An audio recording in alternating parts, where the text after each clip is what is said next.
Esté con ustedes. Espíritu.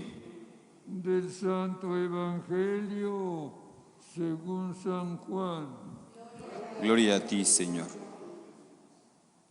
En aquel tiempo Jesús se fue a la otra orilla del mar de Galilea, o lago de Tiberíades. Lo seguía mucha gente, porque habían visto los signos que hacía curando a los enfermos. Jesús subió al monte y se sentó allí con sus discípulos. Estaba cerca la Pascua, festividad de los judíos. Viendo Jesús que mucha gente lo seguía, le dijo a Felipe: ¿cómo compraremos pan para que coman estos? Le hizo esta pregunta para ponerlo a prueba, pues él bien sabía lo que iba a hacer. Felipe le respondió: ni 200 denarios de pan bastarían para que a cada uno le tocara un pedazo de pan. Otro de sus discípulos, Andrés, el hermano de Simón Pedro, le dijo: aquí hay un muchacho que trae 5 panes de cebada y 2 pescados. Pero, ¿qué es eso para tanta gente?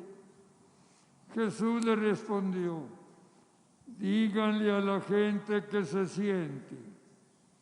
En aquel lugar había mucha hierba, pues todos se sentaron allí, y tan solo los hombres eran unos 5,000.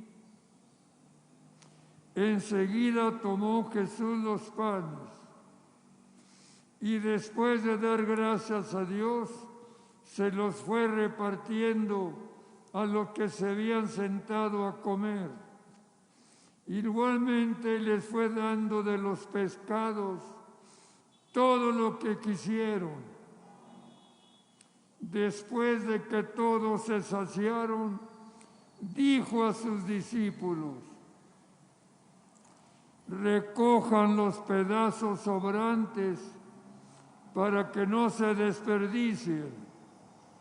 Los recogieron y con los pedazos que sobraron de los 5 panes llenaron 12 canastos.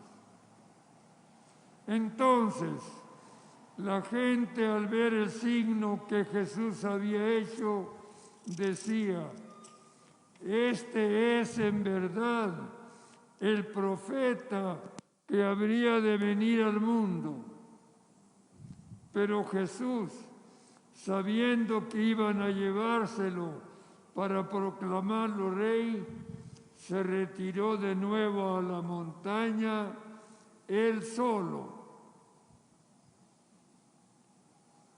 Palabra del Señor. Gloria a ti, Señor Jesús.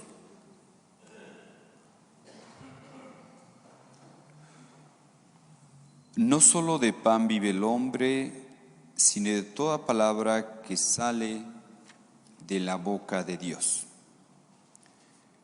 Hermanos, hoy comenzamos a leer el capítulo 6 del Evangelio de San Juan, uno de los textos más importantes, más profundos, que nos hablan sobre la Eucaristía, o ese pan de vida, ese pan que nos da la vida eterna. Y comienza este capítulo con este conocido relato de la multiplicación de los panes. El evangelista pone a Jesús como ese nuevo Moisés que después de atravesar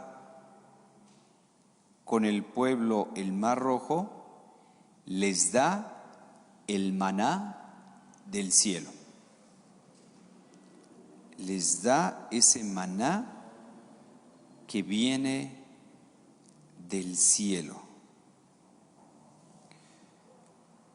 Hermanos, en el desierto Moisés alimentó al pueblo. En el desierto donde, pues humanamente hablando, no había posibilidades de que comieran pan ahí. Pero Dios les dio ese maná, ese pan bajado del cielo, que ya era figura de lo que sería la Eucaristía. Jesús con sus discípulos atraviesa el lago y llega a un lugar desierto y da a todo el pueblo el pan, pero el pan de la vida. Ya que la preocupación de Jesús no es qué decir o enseñar a la multitud, sino, ante todo, es darles de comer, es alimentarlos, es responder a esas necesidades básicas. Por eso la pregunta al apóstol Felipe, que le decía, ¿dónde comprar pan? Le pregunta a Felipe, ¿verdad? ¿Dónde comprar pan? ¿Dónde? Y le responde, pues se necesitaría mucho dinero. Dice, 200 denarios, como mínimo, alcanzaría para que se alimentaran con algo de pan. Pues bien, Jesús hace la multiplicación de los panes. Felipe solamente consiguió 5 panes cebados, de cebada, 5 panes de cebada y 2 pescados. Recordemos que esa era la comida de la gente pobre. Era la comida de los pobres. Pero ¿qué eran 5 panes y 2 peces para tanta gente? Por cierto que hay un libro del cardenal Bantuá que así titula su libro, 5 panes y 2 peces. Y ahí viene su historia de este cardenal, cuando estuvo en la cárcel, cómo celebraba la Eucaristía con unas gotitas de vino y una gota de agua, con muy poquito pan. Está interesante, y así se titula el libro, 5 panes y 2 peces. Pues bien, ¿qué eran esos 5 panes para tanta gente? Jesús manda a todos que se sienten y luego sigue el rito, que nos dice que tomó los panes y después de dar gracias a Dios, se los fue repartiendo. Pronunciada la acción de gracias, porque el alimento es un don de Dios para todos, por eso hay que darle gracias a Dios. Y nos da pan en abundancia. Nos da pan en abundancia. Y así como Jesús hizo la multiplicación de los panes y dio de comer a mucha gente, y aún más, no dejó que fueran a comprar pan, sino del pan que tenían, de ese lo compartieron. Pues también Jesús hoy nos invita a nosotros a la solidaridad, a que compartamos de lo que tenemos con los que menos tienen. Y vemos cómo es la generosidad de Dios, que cuando compartimos hasta llega a sobrar. Así es Dios. Dios no se deja ganar en generosidad. Si algo distingue a Dios es su generosidad. Dios da a manos llenas. Pues bien, así como Jesús se preocupa de la gente, de alimentarla, y que esa multiplicación de los panes será figura de la Eucaristía, pues Dios está pendiente de nosotros, así como un padre, una madre está pendiente de sus hijos, que no le falte nada, pues también Dios, aquellas personas que lo siguen, aquellas personas que tienen tiempo para Él, Dios les ayuda en sus necesidades. Dios está pendiente de todas sus necesidades y aún más, los cuida. Él prometió a los apóstoles y a sus sucesores: yo estaré con ustedes. Tú eres Pedro, sobre esta piedra edificaré mi iglesia, y los poderes del infierno no prevalecerán en contra de ella. Yo estaré con ustedes todos los días hasta el fin del mundo. Esto lo digo porque en la primera lectura, pues no sabían qué hacer con los apóstoles y pues querían matarlos. Pero gracias a un fariseo llamado Gamaliel, que era una persona letrada, era una persona estudiosa, que era doctor de la ley y era respetado por todo el pueblo. Entonces, Gamaliel se levantó ante el Sanedrín y mandó a que los apóstoles los sacaran en un momento de la asamblea y les empezó a decir allí en el Sanedrín a los israelitas, pues piensen muy bien lo que van a hacer con estos hombres. Y les empieza a decir: miren, hace tiempo salió un tal Teudas, que él pretendía ser caudillo y mucha gente lo siguió, cientos de personas lo siguieron. Pero en cuanto fue ejecutado Teudas, se dispersaron sus secuaces y todo quedó en nada.